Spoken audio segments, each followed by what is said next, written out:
विरोधी पक्षनेते अंबादास दानवे यांनी अहिल्यानगरमध्ये शिवसैनिकांशी संवाद साधलाय। यावेळी महाविकास आघाडीच्या पदाधिकाऱ्यांची उपस्थिती होती। संघटना आईसारखी असते, आईवर कोणी नाराज होत नाही। नव्या जुन्यांनी एकत्र आलं पाहिजे। जो चालेल धावेल त्याची संघटना हे लक्षात ठेवलं पाहिजे। आगामी महानगरपालिकेच्या निवडणुकीत प्रत्येक प्रभागापर्यंत जनतेपर्यंत आपण पोहोचलं पाहिजे।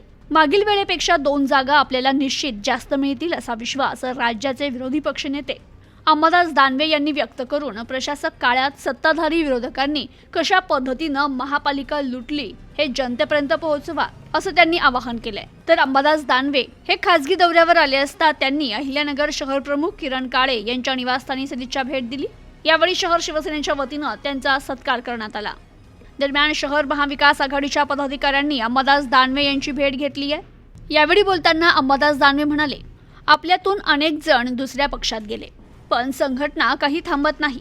काही जण गेले म्हणजे नव्यानं कोणीतरी येत असतं हे लक्षात ठेवावं।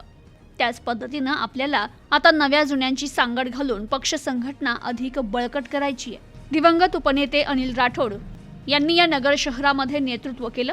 ज्या वेळेला मराठवाड्यात नामांतराच्या आंदोलनानंतर अटक झालेल्या शिवसैनिकांना विसापूरला आणलं होतं, त्यांना राठोड यांनी मदत केली होती। नगरमध्ये 25 वर्ष त्यांनी जनतेची सेवा केली। आजही त्यांची आठवण आल्याशिवाय राहत नाही। संघटनेमध्ये काम करताना सर्वांनी एकत्रित काम केलं पाहिजे। प्रत्येकानं मी जिंकणारच हा निर्धार करून जोरदार कामाला लागावं असं आवाहन यावेळी दानवे यांनी केलंय। Bureau report, news today 24, Ahilyanagar.